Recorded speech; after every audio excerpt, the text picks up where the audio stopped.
بسم اللہ الرحمن الرحیم۔ السلام علیکم۔ اسٹوری وڈس میں آپ کو خوش آمدید کہتے ہیں۔ ایک نئی مختصر اور سبق آموز کہانی کے ساتھ آپ کی خدمت میں حاضر ہے۔ یہ کہانی ہے ایک بادشاہ کی۔ کہا جاتا ہے کہ ایک دفعہ کا ذکر ہے ایک بادشاہ جو کہ بڑی عیش و عشرت کی زندگی گزار رہا تھا۔ اس کے بہت سارے خادم اور خادمائیں اس کے محل میں کام کرتے تھے۔ اسی طرح کام کرتے کرتے ایک خادمہ، ایک کنیز بادشاہ کی خوابگاہ میں آئی۔ وہ جس وقت آئی اس وقت نہ تو کمرے میں بادشاہ تھا اور نہ ہی ملکہ۔ اس نے اپنا کام پورا کیا اور جب وہ جانے کے لیے پلٹی تو ایک عجیب و غریب خواہش اس کے دل میں اٹھی۔ اس نے بستر پر ہاتھ پھیرنا شروع کیا۔ جب وہ ہاتھ پھیر رہی تھی تو اسے لگا کہ بستر بہت زیادہ نرم ہے۔ اس نے سوچا کہ کیوں نہ اس کے اوپر لیٹ کر دیکھا جائے۔ اسے کیا خبر تھی کہ جیسے ہی وہ لیٹے گی اسے تھوڑی دیر میں نیند آ جائے گی۔ اس طرح وہ ملکہ کے بستر میں سو گئی۔ اتنی دیر میں بادشاہ یا پھر ملکہ اس کمرے کی طرف آئے۔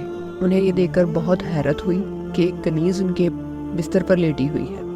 بادشاہ کنیز کی اس جسارت پر بہت زیادہ غصے میں تھا۔ اس نے سوچا کہ کچھ ایسی سزا دینی چاہیے کہ آئندہ کسی کو بھی بادشاہ کے زیر استعمال چیز کو ہاتھ لگانے یا کسی بھی طرح استعمال کرنے کی جرت نہ ہو۔ اس لیے کنیز کو سرے عام مارا گیا۔ جب کنیز کو مارا پیٹا جا رہا تھا تو بجائے رونے کے وہ مسکرانے لگی۔ بادشاہ کو اس کی ہنسی پر بہت زیادہ حیرت ہوئی۔ جب کنیز سے پوچھا گیا کہ وہ کیوں مسکرا رہی ہے تو اس نے جواب دیا کہ میں یہ سوچ کر ہنس رہی ہوں کہ اس بستر پر مختصر سا وقت گزارنے کی وجہ سے مجھے یہ سزا دی گئی، تو ان لوگوں کا کیا ہوگا جو اسے مستقل طور پر استعمال کرتے ہیں۔ یہی وہ بات تھی، یہی وہ فکرہ تھا جس نے بادشاہ کی کایا پلٹ دی۔ اور کنیز کی باتوں نے بادشاہ پر کچھ ایسا گہرا اثر کیا کہ بادشاہ نے بادشاہی چھوڑ دی اور درویشی اختیار کر لی۔ خیر یہ تو ایک حکایت تھی، لیکن اسلامی تاریخ ایسے بہت سارے سچے واقعات سے بھری پڑی ہے کہ جب خشیت الہی نے دلوں اور زندگیوں کو ایسے بدلا کہ وہ مثال بن گئے، اور جن میں سے ایک اہم مثال حضرت عمر بن عبدالعزیز رضی اللہ تعالیٰ عنہ کی ہے۔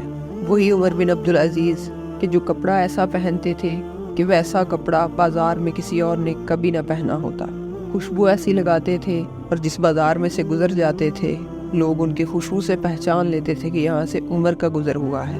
لیکن جب خلافت ملی اور خدا کا خوف دل میں گھر کر گیا تو کایا ایسی پلٹی کہ ناز و نام میں پلے عمر بن عبدالعزیز رضی اللہ تعالیٰ عنہ خلیفہ وقت اور ان کے گھر میں فاقے ہوتے تھے۔ یہ ایسے طرز حکمرانی تھے کہ جس میں عوام اتنے خوشحال تھے کہ کوئی زکوٰۃ لینے والا نہیں ملتا تھا۔ دعاؤں میں یاد رکھیے گا، اپنا بہت سا خیال رکھیے گا۔ اجازت دیجیے، اللہ حافظ۔